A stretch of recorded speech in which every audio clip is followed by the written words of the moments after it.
दोस्तों हम कोई भी फाइनेंशियल एडवाइजर या फाइनेंशियल एक्सपर्ट नहीं है। इस वीडियो को देखने से पहले आपको बता दें कि इस वीडियो में दी गई सारी जानकारी इंटरनेट के थ्रू ली गई है और ये सारी की सारी हमारी पर्सनल रिसर्च स्टडी है। इस वीडियो में स्पॉन्सर कंटेंट भी हो सकता है, तो जो भी आप इन्वेस्टमेंट करें उससे पहले आपको यही सजेस्ट करेंगे कि आप अपनी तरफ से भी सारी स्टडी और रिसर्च को कर लीजिए, उसके बाद ही कोई इन्वेस्टमेंट करें। इस वीडियो को देखने के बाद आपके द्वारा की गई कोई भी इन्वेस्टमेंट, लीगल इंजरी या फिर ट्रेडिंग के प्रॉफिट या लॉस दोनों की हमारी कोई भी जिम्मेदारी नहीं होगी। ये वीडियो सिर्फ और सिर्फ एजुकेशन पर्पस और एंटरटेनमेंट पर्पस के लिए बनाया गया है। हेलो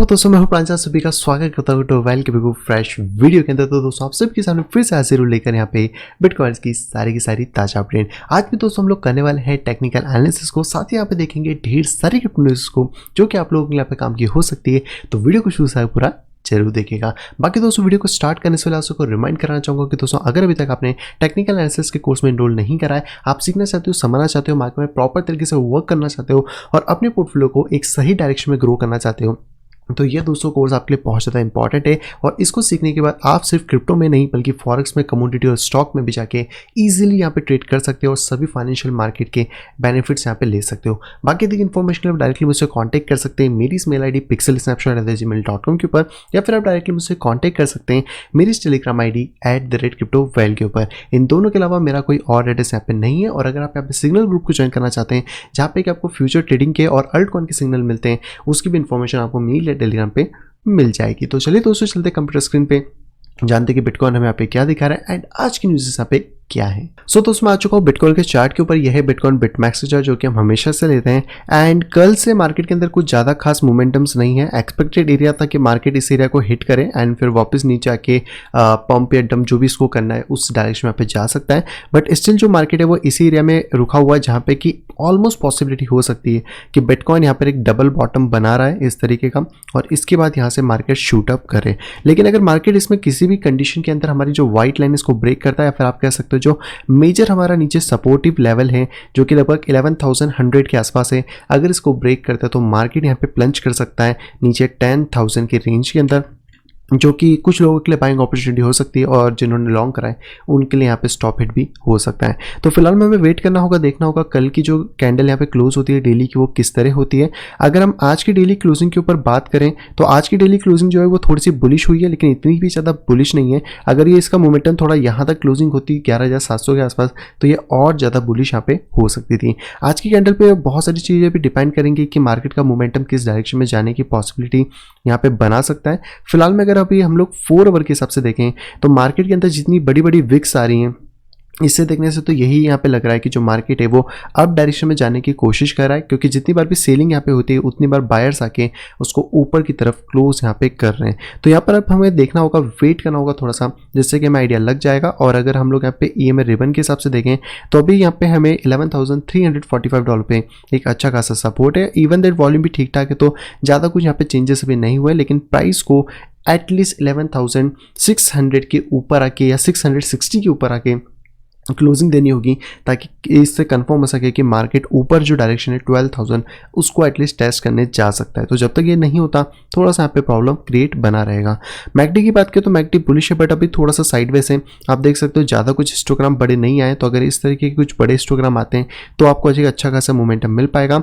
RSI की बात करें तो हो सकता है RSI एक बार 60 को टेस्ट करो, इसमें थोड़ा सा प्राइस और यहाँ पे ड्रॉप कर सकता है। बाकी अगर यहाँ पे कंसोलिडेट होकर ऊपर की तरफ ब्लास्ट करता है तो हमारे लिए एक अच्छा मोमेंटम यहाँ पे क्रिएट हो ही जाएगा।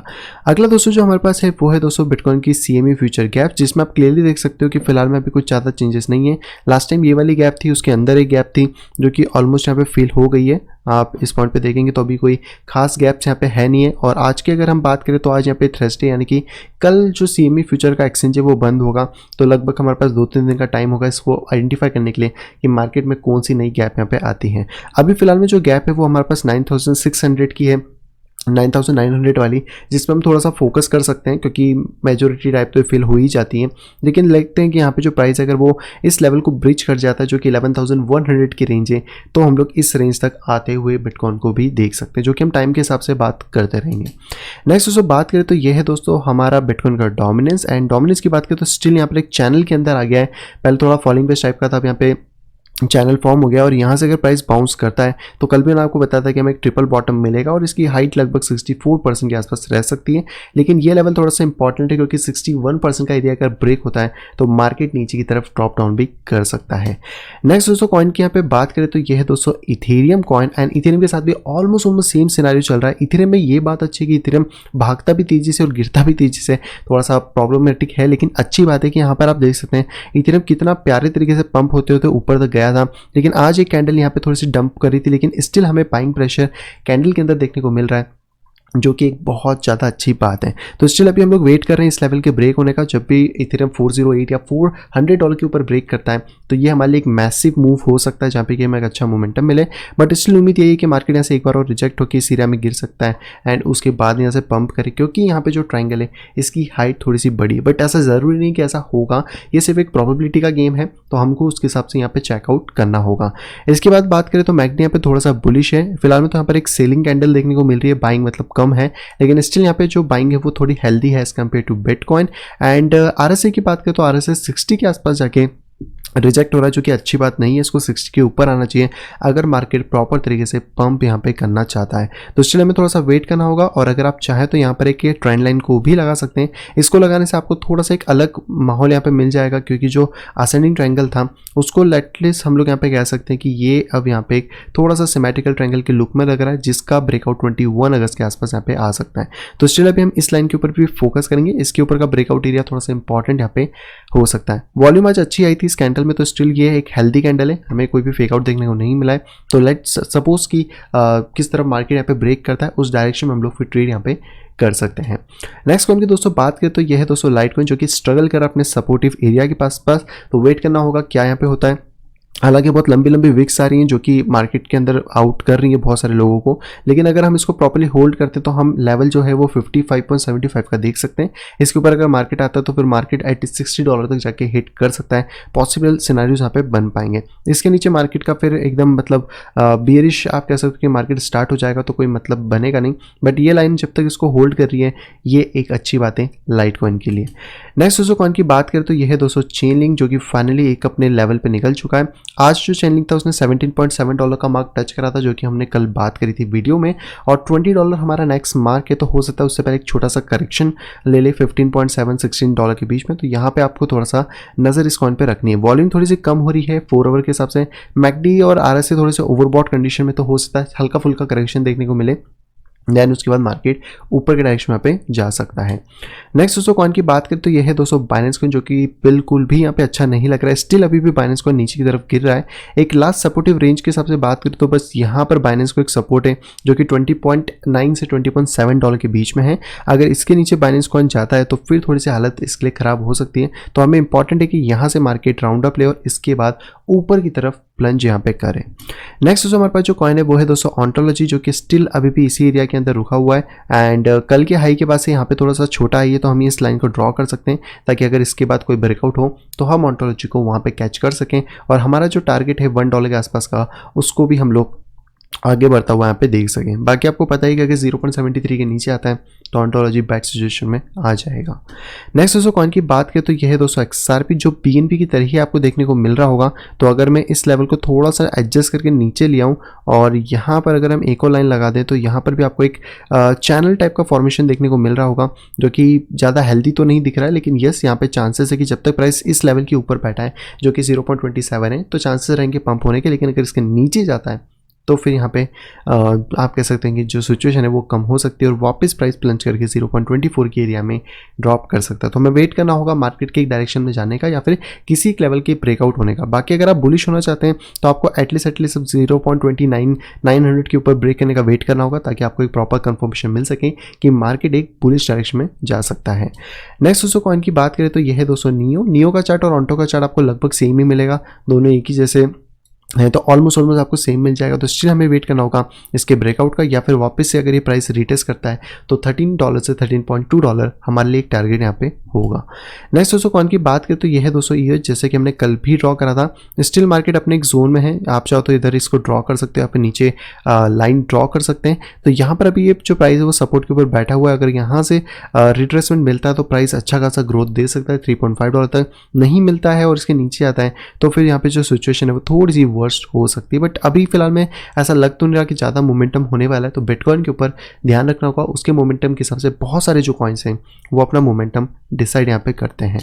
नेक्स्ट दोस्तों जो कॉइन है दोस्तों वो है वजीरेक्स कॉइन, जिसके बारे में हम बहुत टाइम से बात कर रहे थे। हालांकि वजीरेक्स कॉइन के अंदर 2-3 दिन से कुछ ज़्यादा खास चीज़ें नहीं हो रही थी, लेकिन हम लोगों ने ये वाला एरिया ऑलरेडी लगा रखा था कि जब भी वजीरेक्स कॉइन इस एरिया में गिरेगा ये एक बाइंग अपॉर्चुनिटी हमारे लिए होने वाली है, जिसके थ्रू यहाँ पे आप देख सकते हो कि जो प्राइस है वो बहुत अच्छे से ब्रेक कर गया है। और लास्ट टाइम मैंने कहा था कि अगर ये लेवल हमारा ब्रेक हो जाता है जो कि 0.15 के बाहर का है, तो यस हमारा जो टारगेट रहेगा वो एटलीस्ट 0.23 रहेगा, जो कि फाइनली हो चुका है। वापस से प्राइस इसके ऊपर अगर ड्रॉप करता है 0.15, जिसने री एंट्री नहीं ली है तो उन लोगों के लिए यहाँ पे एंट्री हो सकती है, और फिर टारगेट हम लोग 0.22 पे रख सकते हैं। उसके पास 0.30 का या 32 का टारगेट रहेगा, क्योंकि मार्केट ने बहुत लंबा कंसोलिडेशन करा है, और अगर इसको ये प्रॉपर्ली ब्रेक करके ऊपर जाता है तो आप इसकी हाइट को यहाँ से ले सकते हो, तो लगभग प्राइस 0.22 तक यहाँ पे टच करने की कोशिश कर सकता है। तो वजीरेक्स पे आप ध्यान थोड़ा रख सकते हो। और वजीरेक्स से एक रिलेटेड न्यूज़ पे आई थी कि 15 अगस्त को कुछ रिलीज़ करने वाले हैं DeFi के बारे में, तो इसके ऊपर अभी आपको थोड़ा ज़्यादा ध्यान देना होगा, एटलीस्ट 15-16 तारीख तक। नेक्स्ट दोस्तों जो हमारे पास कॉइन है ये है दोस्तों तेजो, जो कि फुल फॉर्म में ऊपर की तरफ जा रहा है। थोड़ा सा करेक्शन हमें देखने को मिल रहा है जो कि हेल्दी करेक्शन है, एंड स्टिल जो मार्केट है वो अभी अपसाइड में, तो अभी यहाँ पे हम ज़्यादा कुछ कमेंट नहीं कर सकते हैं। लास्ट है इसका 4.4 का, जो कि हमने बात की थी कि लगभग $5 यहाँ पे टच कर लेगा, तो $5 तो टच नहीं हुआ, लेकिन लगभग थोड़ा सा पे रह गया है टच होने में $5 को। तो वहाँ तक अभी हम वापस से टारगेट लेके चलेंगे कि एटलीस्ट $5 इनिशियली यहाँ पे ये टच कर पाए। नेक्स्ट दोस्तों और जो आखिरी कॉइन है वो है दोस्तों बिटकॉइन कैश। इसके साथ भी सेम सिनारियो जो कि आप बाकी कॉइन्स का देख सकते हो, एक सपोर्टिव लेवल पे बैठा है। जब तक इस लेवल के ऊपर है it's okay, good to run रहेगा। एंट्री लेने के लिए हम लोग 292 के ऊपर यहाँ पे देख सकते हैं, लेकिन अगर स्टॉप की बात करें तो 275 के नीचे डायरेक्ट यहाँ पे स्टॉप्स हो जाएगा। तो आपको इसके लिए थोड़ा सा वेट करके देखना पड़ेगा मार्केट क्या कंडीशन लेता है। बाकी यहाँ पे अगर लेते हैं तो थोड़ा सा रिस्की जरूर होगा, बट एक प्रॉफिटेबिलिटी के चांसेस बढ़ सकते हैं अगर मार्केट यहीं से रिवर्स हमें मिल जाता है। तो आप बाकी सारे कॉइन के ऊपर जाके आप नज़र रख सकते हो। मैंने सारे कॉइन कवर यहाँ पे कर लिए, फिर भी अगर कुछ रह जाए तो कमेंट बॉक्स में आके कमेंट आप यहाँ पे कर सकते हैं। तो चलिए दोस्तों चलते हैं अब सीधे अपनी न्यूज़ पे। सबसे पहले दोस्तों पे जो न्यूज़ आ रही है दोस्तों वो आ रही है इथेरियम की तरफ से, और इथेरियम का जो नेटवर्क है उसकी जो हैश रेट है, क्योंकि अभी तक जो इथेरियम है वो प्रूफ ऑफ वर्क के ऊपर ही काम कर रहा है, प्रूफ ऑफ स्टेक पे नहीं शिफ्ट हुआ है, वो 2.0 के अंदर होगा, जो कि अभी टेस्टनेट के आप कह सकते हैं कि टेस्टनेट वाले फेज में चल रहा है। तो इथेरियम का जो नेटवर्क हैश रेट है वो 20 मंथ के हाई पे आ गया है DeFi की रैली की वजह से। तो यहाँ पे जो भी DeFi सेक्टर यानी कि डिसेंट्रलाइज्ड फाइनेंस सेक्टर के अंदर जितना भी ग्रोथ हमें देखने को मिला है उसके कारण इथेरियम की डिमांड बढ़ी है, और इथेरियम का जो हैश रेट है वो यहाँ पे 201 मिलियन गीगाहर्ट्ज़ के आसपास आ गया है, जो कि आप इस इमेज में भी यहाँ पे देख सकते हो, जो कि 20 महीने का इसका हाई है। लास्ट वाला इसका कुछ 300 के आसपास था, जो कि आई थिंक ही हिट हो जाएगा अगर इसी तरीके से इसका हैश रेट चलता है। और ज़्यादा हैश रेट होने का मतलब नेटवर्क की सिक्योरिटी तगड़ी है और आपके ट्रांजेक्शन जल्दी हो जाएंगे, यानी कि आप समझ सकते हो कि इथेरियम की डिमांड भी DeFi के साथ साथ बढ़ती जा रही है। अगली दूसरा जो खबर आ रही है दोस्तों वो आ रही है वॉल स्ट्रीट की तरफ से। वॉल स्ट्रीट के जितने भी बिटकॉइन उन्होंने बाय करे थे 2016 से, वो सारे के सारे 2 साल से उसका 40% जो है वो यहाँ पे होल्ड के अंदर पड़ा हुआ है, और वो अभी तक मूव यहाँ पे नहीं हुए हैं। तो यहाँ पे अगर मैं बात करूँ तो जो इंस्टीट्यूशन इन्वेस्टर है वो BTC को बाय कर रहे हैं और होल्ड कर रहे हैं, और कभी भी उसको सेल नहीं करा है सिंस 2016, यानी कि आप लगभग 2 साल का यहाँ पे आंकड़ा पकड़ सकते हो। उसके बाद से जो भी इन्वेस्टर्स इस मार्केट के अंदर आए हैं, और उसमें से 40% बिटकॉइन की जो सप्लाई है वो कुछ ऐसी है जो कि अभी तक उनके वॉलेट में से एक्सचेंज पे या फिर OTC पे नहीं आई है सेल होने के लिए। और इसके ऊपर वैसे के लिए हम लोगों ने बहुत बार कुछ कह सकते हैं कि टेक्निकल रिपोर्ट्स के बारे में भी देखा है, जहाँ पे भी बताया था कि बिटकॉइन की बहुत बड़ी क्वांटिटी है जो कि वॉलेट्स में पड़ी है और वो बाहर नहीं आई है अभी तक सेल के लिए। हो सकता है वो पर्सन नहीं हो इस दुनिया में, या फिर ये भी हो सकता है कि वो किसी बड़े प्राइस का वेट कर रहे हो, या फिर कुछ लॉन्ग टर्म विजन लेके यहाँ पे चल रहे हो। इसी के साथ अगर बात करें तो सेम टाइम पे जो इंस्टीट्यूशंस हैं वो यहाँ पे बहुत बड़ी क्वांटिटी में बिटकॉइन को परचेस कर रहे हैं। अगर आप यहाँ पे देखने की कोशिश करोगे एक लॉन्ग टर्म इन्वेस्टमेंट स्ट्रेटेजी के थ्रू, जहाँ पे कि ग्रे स्केल ने 14,422 बिटकॉइन को खरीदा है GBTC के लिए, और माइक्रो स्ट्रेटेजी ने यहाँ पे 21,454 BTC को खरीदा, जो कि मैंने आपको कल या परसों के न्यूज़ में बताया था। और यहाँ पे जो बिटकॉइन माइन हुए हैं इस साल में अभी तक हम बात करें तो वो सिर्फ 12,594 बिटकॉइन माइन हुए हैं, और इन दोनों का अगर कैलकुलेशन करके देखें तो लगभग 36 या 37,000 बिटकॉइन इन लोगों ने खरीदे हैं मार्केट से। तो आप समझ सकते हो कि कितना ज़्यादा यहाँ पे इंस्टीट्यूट का वो आ रहा है, मतलब आप कह सकते हो इंटरेस्ट यहाँ पे जाग रहा है। और इस इमेज में अगर आप देखोगे तो एक तरफ आपको मिलेगा ग्रे स्केल के बिटकॉइन और एक मिलेगा माइक्रो स्ट्रेटी का बिटकॉइन जो कि इन्होंने खरीदा है, और एक तरफ बिटकॉइन जितने यहाँ पे माइन हुए हैं। तो ये एकदम मतलब गजब चीज़ है, जितना माइन नहीं हो रहा उससे ज़्यादा तो ये लोग मार्केट से खरीद रहे हैं। और अगर ये चीज़ खरीद रहे हैं तो इनके पास सप्लाई बहुत ज़्यादा होगी जो कि होल्डिंग पे जा सकती है, यानी कि मार्केट के अंदर चीज़ें कम होंगी। अगर आप इस चीज़ को थोड़ा सा ऑब्जर्व करने की कोशिश करो, 21 मिलियन बिटकॉइन थे, 3 मिलियन गुम हो गए। अब बाकी की जो बची हुई क्वांटिटी है उसमें से आप ये मान लो कि जो कॉइन होल्ड हैं वो लगभग आपके कुछ मिलियंस में ही होंगे, 10 या 12 मिलियन, जिसमें से 40% की क्वांटिटी पहले ही होल्ड है और बाकी की जो बची हुई क्वांटिटी है उसका 2x इंस्टीट्यूशन खरीदते जा रहे हैं। तो अब आप समझ सकते हो कि मार्केट के अंदर बिटकॉइन की क्वांटिटी कितनी ज़्यादा कम हो रही है। और ये आप होडल पे भी देख सकते हो कि कितना ज़्यादा यहाँ पे बिटकॉइन होडल चल रहा है लास्ट जनवरी 2016 से। अगली दोस्तों जो न्यूज़ आ रही है दोस्तों वो भी आ रही है वेल्स की तरफ से। यस, वेल्स की तरफ से। वेल्स क्यों कह रहा हूँ? क्योंकि इनके पास बहुत बड़ा पैसा है जिससे कि ये लोग बिटकॉइन को ह्यूज क्वांटिटी में यहाँ पे खरीदते हैं, चाहे फिर वो ग्रे स्केल हो या माइक्रो स्ट्रेटेजी क्यों ना हो। यहाँ पे दोस्तों जो कंपनी है ग्रे स्केल, जिसका वैल्यूशन आप 4.6 बिलियन की यहाँ पे बात कर सकते हैं, उसने पिछले 5 दिनों के अंदर 100 मिलियन वर्थ का बिटकॉइन खरीदा है। यानी कि पिछले हफ्ते की आप बात कर सकते हो तो 9702 बिटकॉइन उसने खरीदे हैं। और ये जो मैंने आपको आंकड़ा बताया था ये पुराना आंकड़ा था जो कि पूरे आप कह सकते हो कि पिछले क्वार्टर्स में खरीदा गया था। और ये बिटकॉइन सिर्फ पिछले 5 दिन में खरीदे जिसकी वैल्यू 110 मिलियन के आसपास होती है। तो आप समझ सकते हो कि कितना क्रेजी चीज़ यहाँ पे चल रही है। और यहाँ पे अगर बात करें तो यहाँ पे जो कंपनी की एसेट है वो आप कुछ 3.5 बिलियन के आसपास आ गई है। और अगर आप इस इमेज में भी देखते हो तो इनकी जो फेयर इन्वेस्टमेंट इन बिटकॉइन है वो करीबन 3.5 बिलियन की इन्वेस्टमेंट बिटकॉइन के अंदर यहाँ पे हो गई है, जो कि एक बहुत बड़ी बात है। और ये अकेली कंपनी नहीं है जो इस चीज़ को खरीदे जा रही है, बहुत सारी कंपनीज हैं। हो सकता है कुछ के नाम हम सुन रहे हैं, कुछ के नाम हम नहीं सुन पा रहे हैं क्योंकि वो हो सकता है कुछ छोटे देश से हों, लेकिन यहाँ पे जो डिमांड है वो बहुत ज़्यादा तेज़ी से इंक्रीज हो रही है, सप्लाई बहुत लिमिटेड है। इस चीज़ का ध्यान रखो, प्राइजेस बहुत सर्च कर सकते हैं। अब इसका अनुमान आप इसी चीज़ से लगा सकते हो कि इतने बड़े बड़े प्लेयर से मार्केट में आ रहे हैं तो वो कुछ बेनिफिट देख के आ रहे होंगे। अगली तो यहाँ पे खबर आ रही है YAM टोकन की तरफ से। इसके ऊपर आप में से बहुत सारे लोगों ने बोला था कि एक वीडियो बनाई जाए, बट अभी तक तो चेकआउट नहीं हुई थी। लेकिन आज का जो इंसिडेंस है वो शायद इस पर वीडियो नहीं बनाने के लिए बोलेगा, क्योंकि यहाँ पे जो YAM टोकन है अगर आप उसको देखें तो यहाँ पे जो हार्डेस्ट बंट यहाँ पे हुआ है, क्योंकि यहाँ पे उसका प्राइस चला गया है 0। पहले बिटकॉइन के लिए बोलते थे लोग 0, अब यहाँ पे YAM टोकन का चला गया है 0 प्राइस। और यहाँ पर आपको YAM टोकन के साथ साथ कंपाउंड, येफी फाइनेंस और बैलेंसर, अलग अलग जो टोकन्स हैं इन सबके अंदर भी आपको यहाँ पे प्लस देखने को मिला है आज के डेट में। तो यहाँ पे अगर मैं बात करूँ तो आप इसका देख सकते हो जो प्राइस है वो बिल्कुल 0 पे चला गया है। और ये सारा जो कार्यकांड हुआ ये सिर्फ एक ही वजह से हुआ है क्योंकि इनका जो रीबेस था उसके अंदर कुछ बग आ गया था। और वहाँ पे क्योंकि ये जो टोकन है बेसिकली गवर्नेंस टोकन के ऊपर काम करता है, यानी कि आप यहाँ पे गवर्न कर सकते हो प्रोटोकॉल को और अपने डिसेंट्रलाइज गवर्नेंस मॉडल को यहाँ पे यूज़ कर सकते हो। तो यहाँ पे ये प्योरली डिसेंट्रलाइज प्रोजेक्ट है येफी फाइनेंस की बात से, लेकिन इसके साथ वही पंगा हो गया कि जो रीबेस था उसमें कुछ बग आ गया और वहाँ पे जो गवर्नेंस मॉडल है वो पूरा के पूरा गड़बड़ा गया, जिसके कारण वो सक्सेस नहीं हो पाया। और जब गवर्नेंस चीज़ ही सक्सेस नहीं हो पाएगी, यानी कि अगर आपका कोई प्रोजेक्ट है वो सक्सेस नहीं हो पाएगा तो वो धीरे धीरे गिरता जाएगा। और इनकी स्पीड थोड़ी तेज हो गई तो यहाँ पर आपको 0 के आसपास वैल्यू देखने को मिली है। इसके साथ कंपाउंड में भी आज थोड़ी सी गिरावट हमें देखने को मिली थी। स्टिल उम्मीद है कि कंपाउंड रिकवर कर जाएगा क्योंकि बहुत पुराना प्रोजेक्ट है एंड ज़्यादा कुछ खास चेंजेस अभी हुए नहीं हैं। बट स्टिल यहाँ पे मैक्सिमम चांसेस यही बनते हैं कि अभी जो DeFi टोकन्स है उसमें ये वाला टोकन सबसे ज़्यादा हार्डेस्ट यहाँ पे गिरा है। और अगर आप यहाँ पे आते हैं तो यहाँ पे आपको बेसिकली वो ये टोकन देखने को नहीं मिलने वाला है। तो कॉइन मार्केट कैप पे भी मुझे YAM करके तो ऐसा कुछ सर्च नहीं हो पा रहा था, तो आई डोंट थिंक ये टोकन हमें यहाँ मिल रहा है, शायद यूनिस्वैप या इधर उधर होगा क्योंकि अभी जो नए टोकन्स आ रहे हैं मैक्सिमम वो वहाँ पे यूनिस्वैप के आसपास ही मिल रहे हैं। अगली दोस्तों जो खबर आ रही है दोस्तों आ रही है माई ईथर वॉलेट की तरफ से। अगर आप थोड़े पुराने उस सेक्टर में यानी 2017 2018 आप सभी को याद होगा इथेरियम को रखने के लिए हमारे पास जो एक सॉफ्टवेयर वॉलेट हुआ करता था उसका नाम था माई ईथर वॉलेट, और उस टाइम पे बहुत ज़्यादा फेमस भी था। आज थोड़ी सी फेमसिटी कम हो गई है बट स्टिल यहाँ पे चीज़ें जा रही हैं। तो माई ईथर वॉलेट ने यहाँ पे एंटर कर लिया है DeFi अरीना के अंदर। अरीना का मतलब होता है एरिया, आप कह सकते हो सिंपल भाषा में। तो यहाँ पर जो इंटीग्रेशन कर रहे हैं वो आवे और लैंड, यानी कि जो आपका लैंड टोकन है और जो रेंट टोकन है इन दोनों का यहाँ पर इंटीग्रेशन करा जा रहा है। तो जो माई ईथर वॉलेट है उसका खुद का एक कम्युनिकेशन टूल है जिसका नाम है MEW कनेक्ट, जिसको कि हम लोग यूज़ करते थे इथेरियम के ट्रांजेक्शंस के लिए। और अब ये यहाँ पे इंटीग्रेट कर रहे हैं लैंड को और रेंट टोकन को, और ये जब दोनों टोकन इंटीग्रेट होंगे तो यहाँ पर इनका DeFi की तरफ भी फोकस होगा, जहाँ पे ये DeFi में भी सर्विसेज दे पाएंगे। तो आप ये समझ सकते हो कि जो MEW कनेक्ट है वो लाइक मेटामास्क हो गया या फिर कॉइनबेस वॉलेट हो गया, इस तरीके का ये वॉलेट आपका बन जाता है।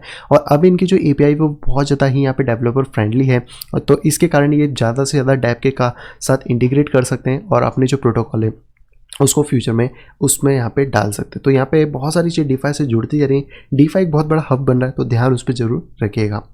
अगली दोस्तों यहाँ पे जो खबर आ रही दोस्तों आ रही है पेरू से, इंडिया से, इंडोनेशिया से, नाइजीरिया से, और ये सारी की सारी कंट्री के अंदर जो क्रिप्टो का यूजेस है वो यहाँ पे बढ़ता जा रहा है। इंडिया भी है इसके अंदर। तो यहाँ पे जो रिपोर्ट इसमें बताया जा रहा है कि जो पेरू है, इंडिया है, इंडोनेशिया, नाइजीरिया, इन सभी कंट्रीज़ के अंदर जो बिटकॉइन के वॉलेट्स हैं वो और ज़्यादा क्रिएट हो रहे हैं। और ये डेटा लिया गया है blockchain.com से, जहाँ पे कि 52 मिलियन वॉलेट अभी तक क्रिएट हुए हैं पूरे वर्ल्ड वाइड के अंदर। तो यहाँ पे एक बहुत बड़ा फिगर है। और अगर आप इस इमेज में देखेंगे तो पेरू सबसे नंबर 1 पे, जहाँ पे 18.3% वॉलेट्स क्रिएट हुए। फिर इंडिया है, इंडोनेशिया, फिर Nigeria, Japan, Philippines, Venezuela, Bangladesh and Bulgaria. तो ये सारे हैं। और इसके बाद जिन कंट्रीज में डिक्लाइन हुआ है वो उसमें टॉप पे है कोरिया। अब साउथ है या नॉर्थ है पता नहीं, सिर्फ कोरिया लिखा है। डेनमार्क है, मोरक्को है, और लास्ट में यूनाइटेड अरब एमिरेट हैं। तो ठीक है, कोई बात नहीं, चीज़ें ऊपर नीचे चलती रहती है बहुत सारी उसमें। बट ये अच्छा लगा जान के कि इंडिया के अंदर, बांग्लादेश के अंदर, पेरू, इंडोनेशिया, ऐसी कंट्री जो कि करेंसी वाइज बहुत वीक है, इंडिया भी उसमें इंक्लूडेड है। तो यहाँ पर एक बहुत अच्छी क्रिप्टो की ग्रोथ हमें देखने को मिल रही है। लोगों को समझ आ रहा है कि क्रिप्टो क्या है, या फिर वो इंटरेस्ट ज़्यादा दिखा रहे हैं, जिसके कारण अगर फ्यूचर में प्राइसेस बढ़ते तो उनके पोर्टफोलियोज पर डेफिनेटली एक बहुत पॉजिटिव इफेक्ट हो सकता है। आज की दोस्तों जो आखिरी खबर आ रही दोस्तों वो आ रही है नाइजीरिया की तरफ से। और आप सभी को जान के बहुत ज़्यादा खुशी होगी कि बिटकॉइन को जिस केस के लिए बनाया गया था, यानी कि P2P ट्रांजेक्शन, वो फाइनली जाके यहाँ पे होना चालू हो गया है। लोग इसकी पावर को समझ रहे हैं, लोग समझ रहे हैं कि बिटकॉइन कितना इंपॉर्टेंट है, और बैंक की जो सेंसरशिप है उससे बाहर यहाँ पे आ रहे हैं। तो यहाँ पे आप देख सकते हो कि यहाँ पर एक तो प्रोनाउंसिएशन भी बड़ा अजीब सा है इनका, चुकवेक इजी का, आप पढ़ लेना जो भी है। तो ये बेसिकली एक बंदा है जो कि हुबई के अंदर काम करता है as a community manager. Huobi exchange आप सभी को पता होगा, और इनका एक फैमिली बिजनेस है। तो इसके लिए इनको चाइना से पार्ट खरीदने होते, तो इन्होंने यहाँ पे बिटकॉइन में पेमेंट करा, जहाँ से इन्होंने auto part, construction equipment, juice, family business जो इनके फादर का 30 साल से चल रहा है, उसके लिए यहाँ पे खरीदे as a full time job करते करते।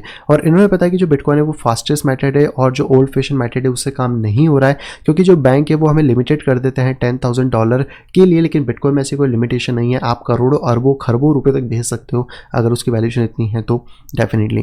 तो इन्होंने यहाँ पे वीचैट का सहारा लिया था, जैसे कि हम P2P कर रहे हैं आजकल इंडिया में, चाहे पेटीएम हो या फिर कोई अलग UPI सिस्टम हो, वैसे ही यहाँ पे वीचैट के थ्रू कर रहे हैं। और मिडिल मैन के थ्रू इन्होंने चाइना के अंदर बिटकॉइन भेजे, वहाँ पे उसको चाइनीज़ करेंसी में कन्वर्ट कराया, और बाकी अपने जो प्रोडक्ट्स हैं उसको अपने फैमिली बिजनेस के लिए लिया गया। ऐसे ही नहीं दोस्तों कि यहाँ पे सिर्फ इतना हो रहा है, यहाँ पे इन्होंने ये भी बताया कि जो नाइजीरिया के अंदर जो एक बिटकॉइन एंटरप्रेन्योर्स करके है, चेमिस करके है, आप तो नाम देख लेना, नाम बड़े अजीब से हैं, प्रोनाउंस करने में दिक्कत होती है। तो इन्होंने यहाँ पे बताया कि जो बिटकॉइन है उससे हम ट्रेड कर सकते हैं चाइना और बियॉन्ड से भी, क्योंकि यहाँ पे जो नाइजीरिया में हम लोग स्ट्रगल कर रहे थे, यानी कि पहले फॉरेक्स एक्सचेंज पे जाना, वहाँ पे जाके अपनी करेंसी को चेंज कराना, फिर बैंक के पास जाना, बैंक उसमें कोई सेंसरशिप लगा दे, जैसे कि हाईली लिमिटेड होती है सेंट्रल बैंक ऑफ नाइजीरिया में, उसका लिक्विडिटी का भी इशू आता है। ये सारी की सारी प्रॉब्लम बिटकॉइन यहाँ पे सॉल्व कर देता है। इवन दैट अगर नाइजीरिया की बात करें तो यहाँ पे जो चाइना से या फिर किसी भी देश से जो सामान लेना करना है वो बहुत ज़्यादा ईजी हो गया है, और इसमें कोई भी ब्लैक मार्केटिंग नहीं है। डायरेक्टली आप FX पे जाते हो तो वहाँ पे प्राइसेस भी बहुत हाई होते हैं, क्योंकि बैंक आपसे करीबन 7 से 10% तक का चार्जेस भी यहाँ पे ले सकता है।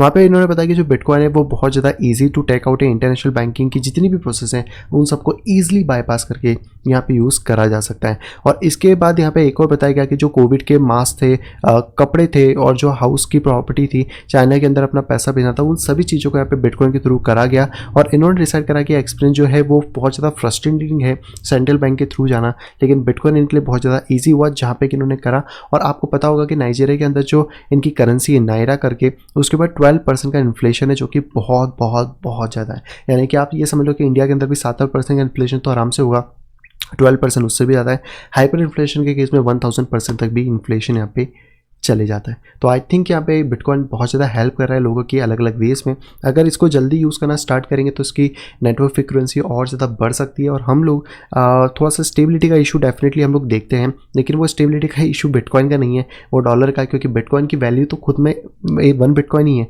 लेकिन डॉलर की टर्म्स में उसकी वैल्यू अप या डाउन होती रहती है। तो आप उससे स्टेबल कॉइन टू बिटकॉइन में शिफ्ट कर सकते हो और उसको फ्रंट में या फिर बैक एंड में सेंड यहाँ पे कर सकते हो। सो आई होप दोस्तों वीडियो को पसंद आएगी। दोस्तों अगर वीडियो को पसंद तो प्लीज़ वीडियो को लाइक करेगा, दोस्तों अगर वीडियो पसंद आए तो डिसलाइक करेगा। चैनल पे दोस्तों फर्स्ट टाइम आए तो दोस्तों सब्सक्राइब करना बिल्कुल भी ना भूलें, ताकि आप इसी तरह के इंटरेस्टिंग वीडियो यहाँ पे पा सकें। और साइड में दिए गए नोटिफिकेशन बेल के ऊपर क्लिक करके ऑल के ऊपर क्लिक कर दे, ताकि आप मेरे आने वाली सभी वीडियो का नोटिफिकेशन प्रॉपर टाइम पे पा सके। तो मैं मिलता आपसे वीडियो कुछ इंटरेस्टिंग वीडियो के साथ, तब तक have a great day and bye bye.